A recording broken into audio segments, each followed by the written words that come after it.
L'Aneguet lleig! Com cada estiu, la senyora Ànega es va posar a encovar els ous i totes les seves amigues del corral estaven dispostes de veure els seus anegues, que sempre eren els més bonics de tots. Veure arribar el dia en què els aneguets va començar a obrir els ous a poc i tots es van reunir al voltant de niu per veure per prim cop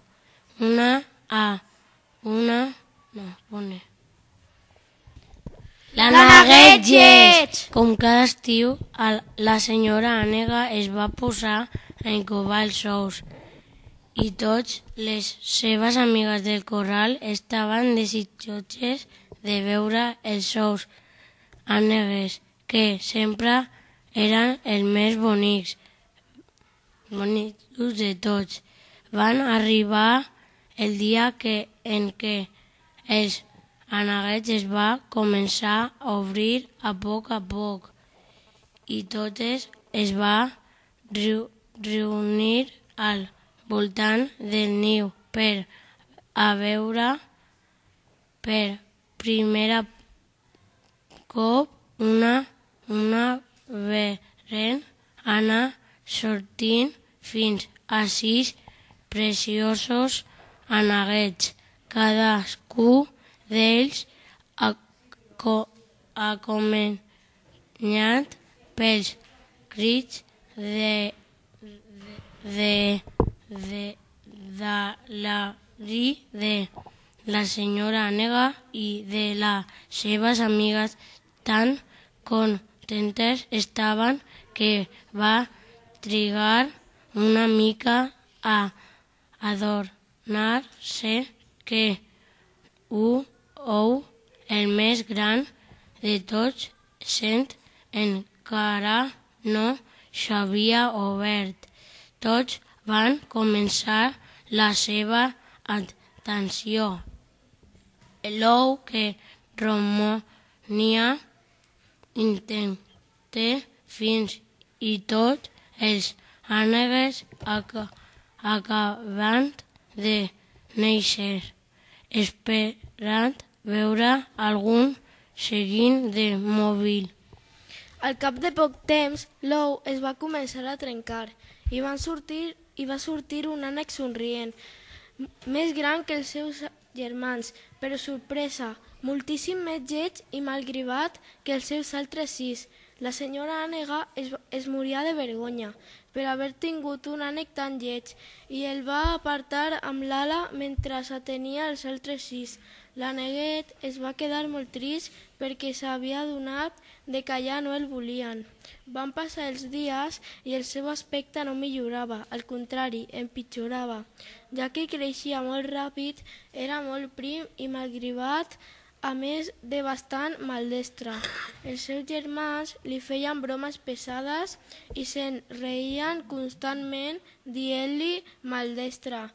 L'Aneguet va decidir que havia de buscar un lloc on pogués trobar amics que de veritat el volguessin a pesar del seu aspecte desastrós.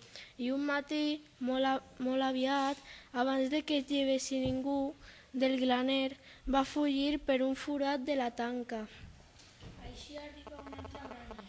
Així arriba a una altra granja, on una abella el va recollir i l'Aneguet va creure que havia trobat un lloc on per fi l'estimarien i el cuidarien, però també es va equivocar.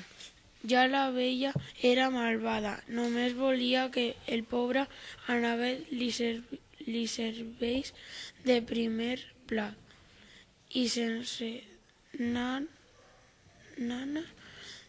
d'allà corrent. Va arribar l'hivern i l'Aneguet lleig quasi es va mort de gana, doncs havia buscat menjar entre el gel i la neu i havia de fugir de caçadors que pretien disparar-li. Al final va arribar la primavera i la Neguet va passar una estona on va trobar les aus més belles que mai havia vist fins aleshores. Eren elegants, gracials i es va movent amb tanta distància que es va sentir totalment acomplexat perquè ell era molt maldrest.